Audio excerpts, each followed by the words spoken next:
네, 다음으로는 마할라노비스 거리에 대해서 알아보겠습니다.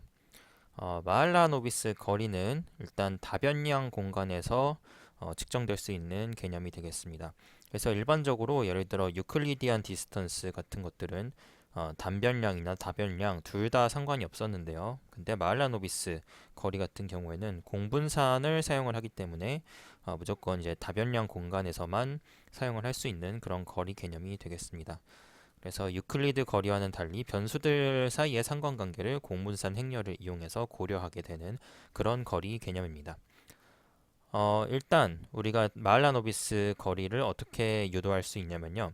일단 앞에서 봤었던 다변량 가우시안 분포를 가정했을 때 그것에 이제 PDF를 가정하고 그것의 로그 확률을 계산을 해보면 이런 식으로 나오게 됩니다.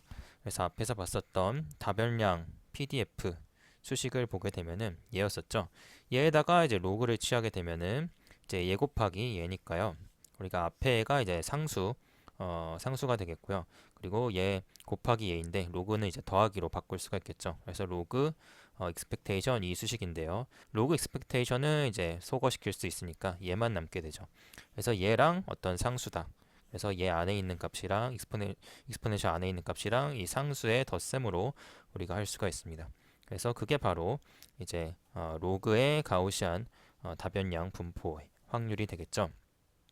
여기서 마할라노비스 거리는 우리가 이 상수 부분을 제외를 하고 얘에다가 로그를 취한 값이 여기다가 이제 2분의 1도 제거를 하고 이 부분에다가 로그를 취한 값이 마할라노비스 거리입니다. 그래서 마할라노비스 거리는 그 델타는 델타의 제곱이 얘고요.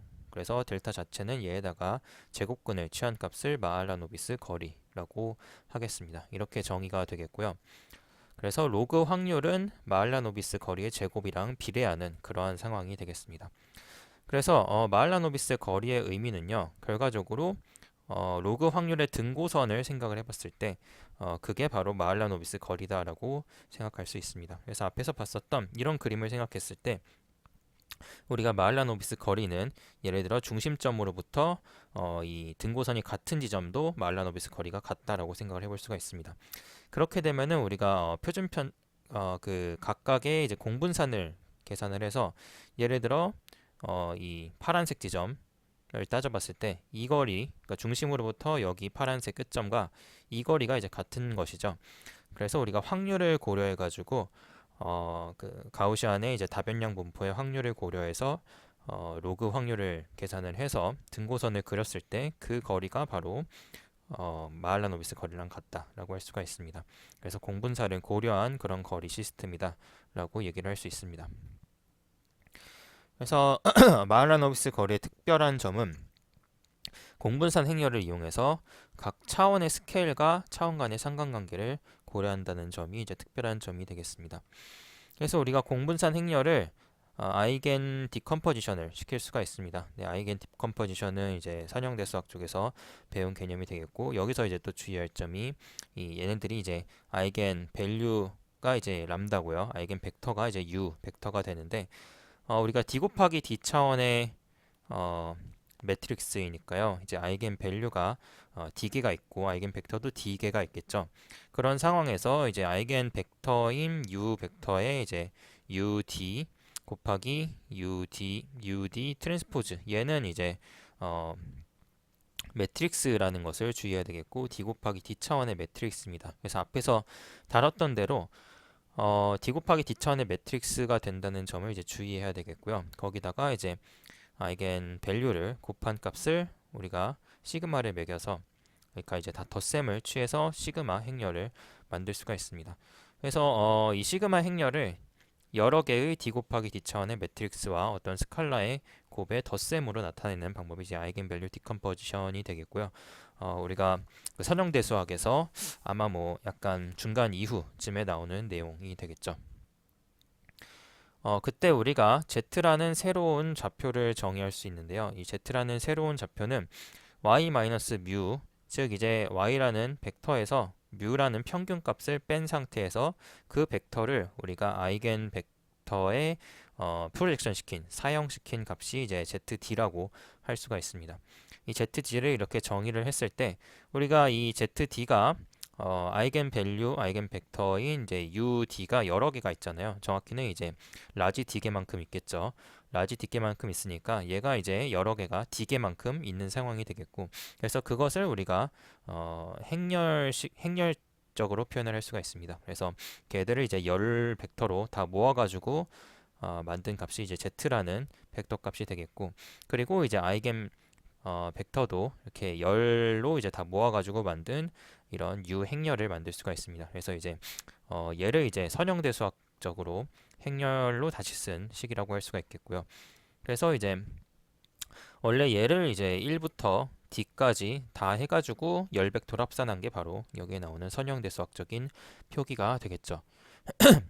네, 그래서 이 새로운 좌표계, 이 Z라는 새로운 좌표계에서 마할라노비스 거리는 아래와 같이 표현이 됩니다. 그래서 얘가 이제 마할라노비스 거리의 제곱이 되는데요. 그것은 바로 각각의 D 좌표계의 제곱을 그것의 이제 표준 편차로 나눈 것을 덧셈한 것이다. 그러니까 시그마를 한 것이다. 이렇게 표현을 할 수가 있습니다.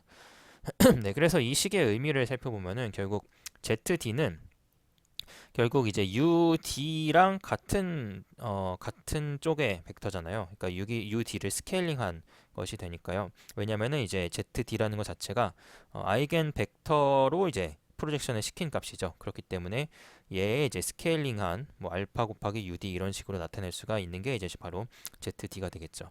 그래서 ZD라는 것이 이제 그 D번째 아이겐 벡터 방향으로의 어떤 편차를 나타내고, 이것을 해당 방향의 표준 편차에 해당하는 아이겐 밸류로 나눈 것이 되겠습니다. 그 다음에 이제 합을 구한 것이 마할라노비스 거리의 제곱이 된다라는 것이 되겠습니다. 그래서 이것을 생각해 보면은 결국 y라는 벡터를 u라는 리니어 트랜스포메이션으로 회전을 시키고요. 그래서 리니어 트랜스포메이션을 매기고, 그 다음에 이 람다 값, 즉 이제 아이겐 밸류로 스케일링한 새로운 좌표계 z에서의 이제 유클리드 거리로 해석을 시킬 수가 있습니다. 그래서 우리가 이제 y라는 어떤 벡터, 즉 이제 표본 공간에 있는 벡터죠. 걔를 결국에 u라는 애로 리니어 트랜스폼을 시켜서 약간 올바른 상태, 일종의 올바른 상태로 만들고요. 그 올바른 상태는 이제 아이겐 벡터에 따라서 결정되는 그 차원이 되겠죠. 그 벡터계로 고친 이후에 우리가 스케일을 람다, 즉 표준 편차랑 비슷하게 해서 z라는 차원으로 만들게 되면은 얘에서는 이제 유클리디언 거리랑 똑같게 된다라고 할 수 있습니다.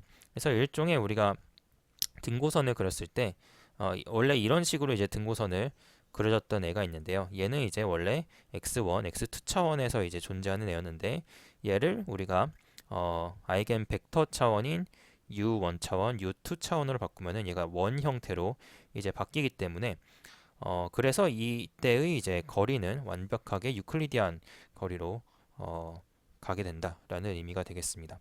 그래서 얘를 이제 이렇게 옮기게 해주는 애가 바로 리니어 트랜스포메이션의 이 행렬인 u가 되겠습니다. 네, 그래서 2차원에서의 구체적인 예를 들어서 마할라노비스의 기하학적 의미를 좀 더 자세하게 살펴보겠습니다.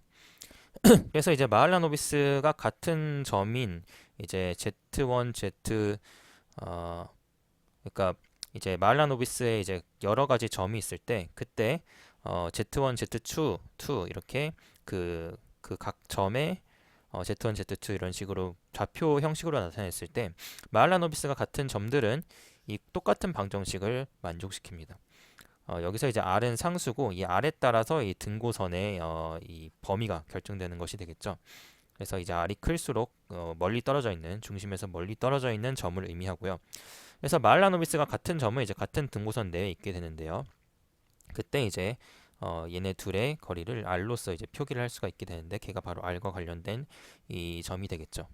그래서 얘의 이제 수식을 보면은 타원 변정식이 되는 것을 알 수가 있습니다.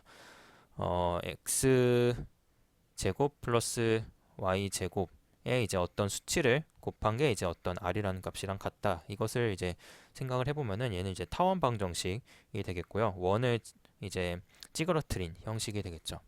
그래서 이것은 이제 가우시안 분포의 확률密도의 등고선이 결국에는 타원 형태를 가진다는 것을 의미하겠죠. 왜냐면은 마할라노비스 거리라는 것 자체가 가우시안 분포에 같은 확률을 가지는 것을 모아놓은 거리이기 때문에 우리가 가우시안 분포의 확률 밀도도 이렇게 정리를 하고 나서 봤더니 타원 형태가 될 수 있더라. 그것을 뭐 시각적으로 표현한 게 앞서 봤었던 이 그림이 되겠죠. 그래서 등고선들이 이제 타원인 것을 확인을 해볼 수가 있고요. 그리고 타원이 얼마나 찌그러들고 그런 것은 이제 고유값에 따라서 정의가 됩니다. 왜냐면은 여기에 이제 결국 고유값의 역수에 따라서 타원의 각각의 축이 결정되는 거니까요. 이제 고유값에 따라서 타원이 찌그러진 정도가 결정이 됩니다. 그리고 이때 타원의 중심은 당연하게도 이제 평균 벡터 뮤가 되는 것을 알 수가 있고요. 그래서 이 지점 타원의 중심 부분은 이제 뮤 벡터가 되겠습니다. 그리고 이제 타원의 주축은 즉 이제 타원이 찌그러져 있다라고 했을 때 그 찌그러진 벡터 이쪽과 이쪽이 이제 두 축이 될 텐데요.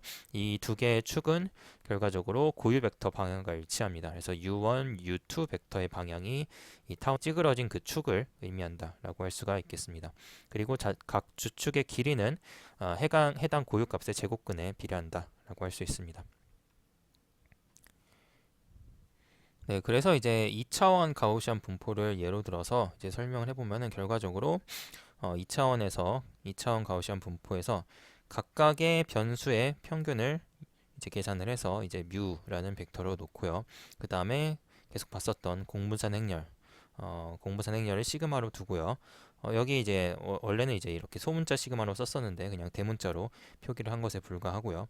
그리고 이제 시그마 행렬의 역행렬을 취한 것을 람다 행렬이라고 놓을 수가 있습니다.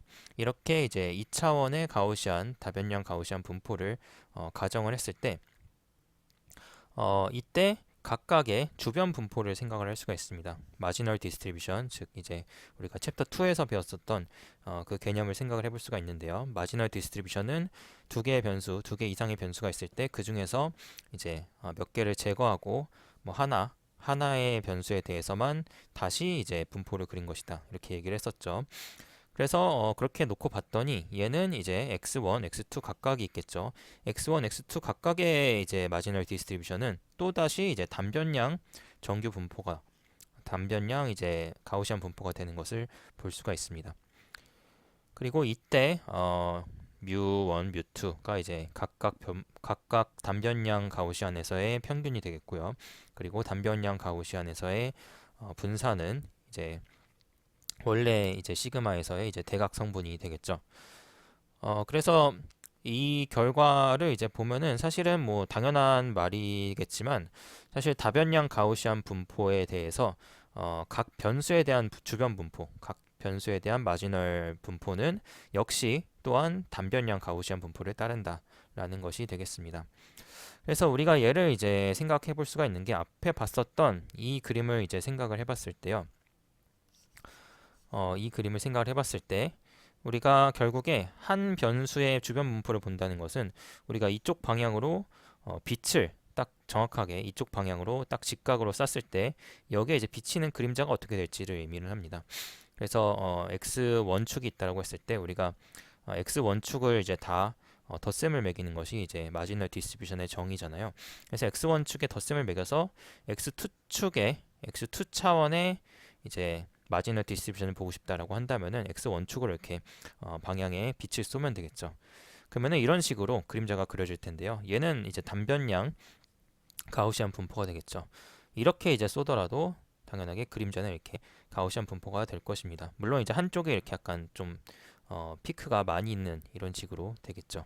그래서 이런 식으로 이제 한쪽으로 이제 빛을 쐈다라고 생각을 하면은 우리가 마지널 디스트리뷰션이 당연하게 가우시안이 될 것이다라는 것을 생각을 해볼 수가 있습니다. 그리고 이제 조건부 분포를 살펴보겠습니다. 조건부 분포는 x2가 관측됐을 때 y1의 분포가 되겠는데요. 이것도 마찬가지로 가우시안 분포를 따르고 있습니다. 그래서 이것의 의미도 마찬가지로 우리가 이 그림을 통해서 쉽게 생각을 할 수가 있는데요. 조건부 분포라는 것은 결국 한쪽으로 이제 잘라가지고 그 단면에 본 것이라고 생각할 수 있겠죠.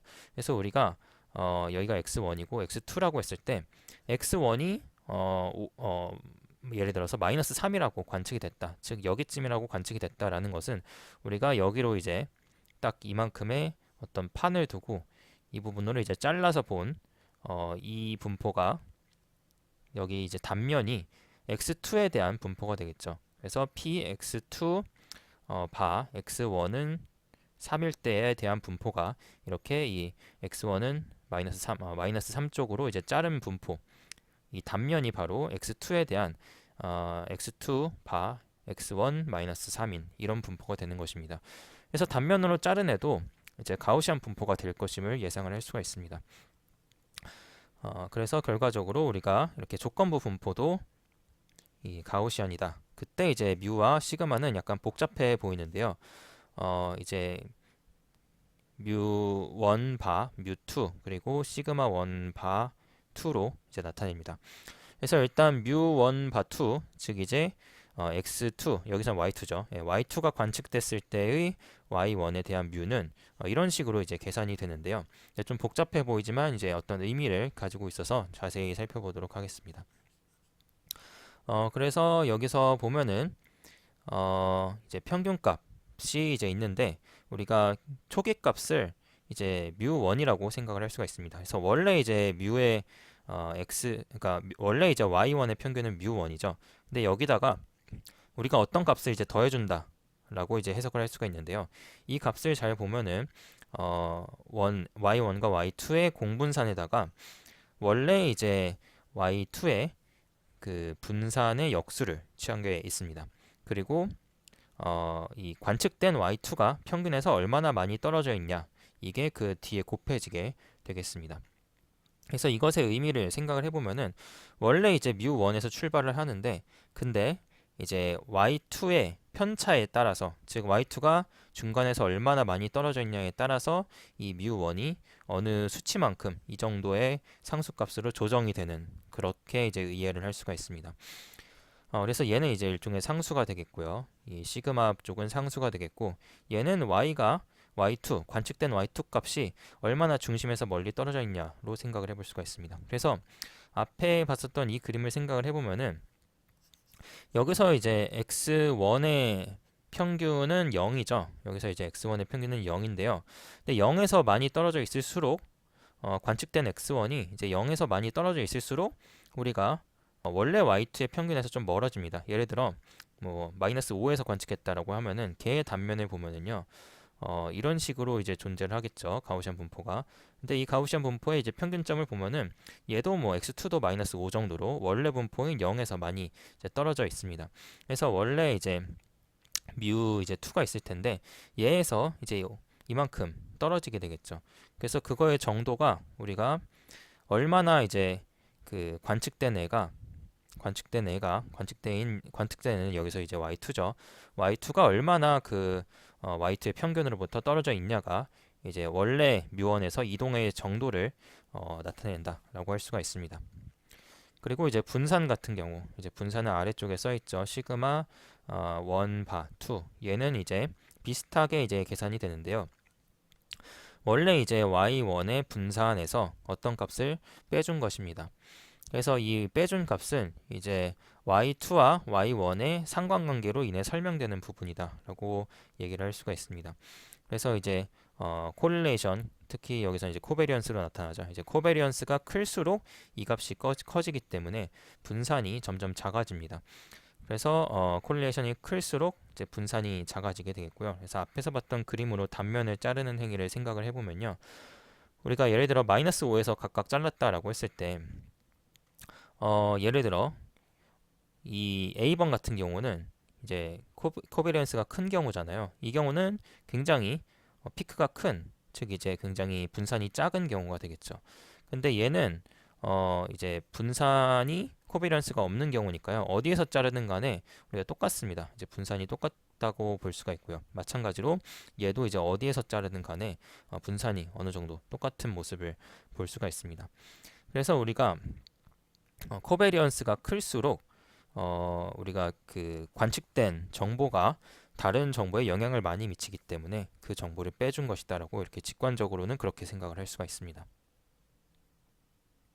그래서 이것을 이제 정리를 해보면은 우리가 특정 두 개의 가우시안 분포의 변수가 있을 때, 즉 이제 다변량 가우시안 분포가 있을 때, 그게 이제 2D라고 가정을 해보면은 시그마 행렬은 이런 식으로 나타난다라고 이제 앞에서 얘기를 했고요. 그 다음에 우리가 그 중에서 하나인 Y1에 대한 주변 분포 마지널 디스트리뷰션은 우리가 이렇게 또다시 단변량 가우시안으로 나타난다라고 이제 앞에서 얘기를 했고, 그리고 우리가 결과적으로 Y2에 대해서 관측한 것은 이런 식으로 이제 3차원의 이제 다변량 가우시안 분포의 종 모양이 있을 때, 그때 이제 관측된, 예를 들어 이제 여기서 이제 y2가 관측된 걸로 이제 자른 것이다라고 볼 수가 있겠죠. 예를 들어서 y2가 3으로 관측됐다 그러면은 이제 y2가 이제 3회에다가 이렇게 평면을 놓고 이렇게 자른 부분을 관측을 시켜서 y 나머지 1에 대한 얘를 볼 수가 있는데, 이 분포가 바로 이제 y1에 대한 이렇게 자른 단면이 바로 y1에 대한 분포다. 그래서 py1 바 y2는 이런 식으로 한쪽의 단면, 예를 들어 여기서는 y2를 잘라서 얻은 분포가 되겠습니다. 그래서 그때 이제 뮤는 우리가 이 관측된 y2가 평균으로부터 얼마나 멀리 떨어져 있냐, 그리고 공분산에 따라서 결정되는 수치다라고 얘기를 할 수가 있고요. 그리고 분산은 우리가 더 작아지는데요. 관측을 하게 되면은 y2를 관측을 하게 되면은 원래의 분산에서 훨씬 더 작아지는 것이 이제 무조건 그렇게 되어 있고, 만약에 독립이다 그러면은 얘가 0이 되기 때문에, 위에 분모가 0이기 때문에 y2의 관측이 분산에 영향을 미치지 않는데요. 독립이 아닌 경우에 대해서는 우리가 얘가 이제 어떤 수치로 존재하기 때문에 얘가 양수가 되어서 원래 있던 y1의 분산보다는 작아지는 형태입니다. 근데 그게 얼마나 작아지냐면은 코릴레이션과 이제 코베리언스만큼 작아진다라고 할 수가 있습니다. 네, 그리고 이제 분산이 이 변수에 대해서 같을 때를 생각을 해볼 수가 있습니다. 그래서 이 다변량 가우시안 분포에서 2차원의 다변량 가우시안 분포에서 두 개의 변수의 분산이 같을 때 얘를 이제 조금 더 쉽게 쓸 수가 있죠. 그래서 앞에서 봤었던 이 수식에서 시그마 1과 2가 같을 때를 생각을 해보면요, 우리가 얘는 이제 시그마 제곱이 되고요, 아래에도 시그마 제곱이 되니까 이제 약분이 되어서 얘는 로만 남죠. 그래서 이제 로만 남고요. 그래서 로랑 얘의 곱셈으로 이루어져 있고요. 그 다음에 이 뒤쪽도 위에 있는 애는 이제 로 제곱 시그마 4제곱이 되겠죠. 그리고 아래에 있는 애는 시그마 제곱이라서요, 얘도 약분이 되어서 이제 분자 쪽에 있는 애만 로 제곱 시그마 제곱이 남습니다. 그리고 앞에 있는 얘가 이제 시그마 제곱이기 때문에 두 개를 뺀 것은 우리가 다시 쓰면은 1 마이너스 로의 제곱에 시그마 제곱으로 다시 쓸 수가 있습니다. 그래서 얘를 정리한 게 바로 방금 봤었던 이 수식이 되겠죠. 그래서 얘만 남았고요. 얘만 남은 것을 우리가 앞에서 방금 전에 이제 증명을 했습니다. 그래서 이거를 이제 직관적으로 해석을 해보자면요, 결과적으로 우리가 조건부 평균, 즉 이제 y2가 관측됐을 때의 y1의 평균은 우리가 어떤 이제 여기서 x2가 평균보다 얼마만큼 이제 큰 경우를 생각을 해볼 수가 있게 되겠죠. 그래서 얘가 양수인 경우를 생각을 해보면요, 예를 들어서 이 y2의 평균이 0인데 예를 들어 y2가 3으로 관측됐다. 그러면 이제 3 빼기 0이니까요, 얘가 3 단위가 되겠죠. 그래서 이때 그 3 단위가 있을 때 그 3 단위를 코릴레이션이랑 곱해줍니다. 그래서 이 코릴레이션이랑 곱해줘서 그게 바로 뮤가 이동한 정도이다 라고 이렇게 얘기를 할 수가 있게 되겠죠. 그래서 1단위 클 때를 생각해 보게 되면은요, y2가 예를 들어 1이고 y2의 평균이 0이었다 라고 해보면은 우리가 거기다가 코릴레이션을 곱해줘서 뮤의 평균이 뮤1이 그만큼 이동했다, 코릴레이션만큼 이동했다가 되겠습니다. 그래서 y2가 자신의 평균보다 1단위 크도록 관측이 됐으면 y1의 평균의 예측값은 자신의 원래 평균보다 로우만큼 커진다, 이렇게 얘기를 할 수가 있습니다. 그리고 이제 분산 쪽을 보게 되면은요, 원래 분산이 이제 시그마 제곱이었죠. 근데 거기서 이제 1 마이너스 로 제곱만큼 감소하게 되는데요, 이 로의 제곱은 맥시멈이 1이니까요, 맥시멈이 1이고 미니멈이 0이니까 우리가 로의 제곱은 맥시멈이 1, 미니멈이 0이니까 얘의 값은 무조건 1 이하 0 이상이 되는 것을 알 수가 있습니다. 이 1 마이너스 로우의 제곱은 1 이하 0 이상이 되는 것을 알 수가 있고요. 그래서 원래 이제 시그마 제곱에서 우리가 이 수치를 곱해주게 되면은 원래 분산보다 적어도 작아지거나 같거나 작아진다 라고 할 수가 있습니다. 그때 이제 우리가 이 로의 값에 따라서 얼마나 작아질지를 결정할 수가 있는데요. 만약에 이제 두 개의 변수가 독립이다 라고 했을 때에는 로우가 0이죠. 그렇기 때문에 원래 시그마랑 같고요. 근데 만약에 양의 상관계수를 가지고 있다. 뭐 강한 상관계수, 예를 들어 0.8이나 마이너스 0.8의 강한 상관계수를 가지고 있다라고 하면은 우리가 이 값을 계산을 하게 되면은 대략적으로 0.36이 나오잖아요. 그래서 0.36의 수치를 시그마에 곱해준 거니까요. 분을 그만큼 많이 감소시킨다라고 할 수가 있습니다. 근데 약한 상관관계, 예를 들어 0.11 혹은 마이너스 0.1이다. 로가 그렇다라고 했을 때 우리가 로의 제곱은 0.01이니까요. 얘가 이제 0.99가 되겠죠. 1 마이너스 로의 제곱이 0.99가 돼서 분산을 그렇게 많이 감소시키지 않는다라고 할 수가 있습니다. 네. 그래서 이제 밑에 나왔던 얘기가 이제 여기 써 있죠. 네. 그래서 이러한 의미의 이제 실제적인 의미를 생각을 해보면은 예를 들어 이제 y1이 수학 점수라고 하고 y2가 과학 점수라고 이제 했을 때 그때 이제 둘 간의 상관계수 로우는 0.8 정도로 매우 강한 상관관계를 가지고 있을 것입니다. 그래서 어떤 한 학생의 과학 점수가 그 표준 편차만큼 높다는 것을 알게 됐을 때, 즉 이제 y2의 이제 값이 y2 마이너스 mu2가 얘가 이제 표준 편차만큼, 즉 이제 시그마만큼 해당된다라고 이제 얻어졌을 때, 그때 얘의 이제 수학 점수를 계산하는 것은 우리가 mu1 플러스 로 곱하기 시그마로 이제 얻을 수가 있겠죠. 여기 앞에서 봤듯이 이렇게 계산이 될 수 있으니까 우리가 결과적으로 보면은 어떤 이 학생의 과학 점수가 시그마만큼 높다, y2에서 시그마만큼 높다라는 것을 관측을 했으면은 이 학생의 수학 점수는 그 평균에서 로 곱하기 시그마만큼 더 높을 것이다 라는 것을 예측을 할 수 있게 되죠. 네, 그리고 만약에 독립인 경우에는 우리가 이 로우가 0이 돼서 아무런 정보도 이제 제공을 할 수가 없게 됩니다.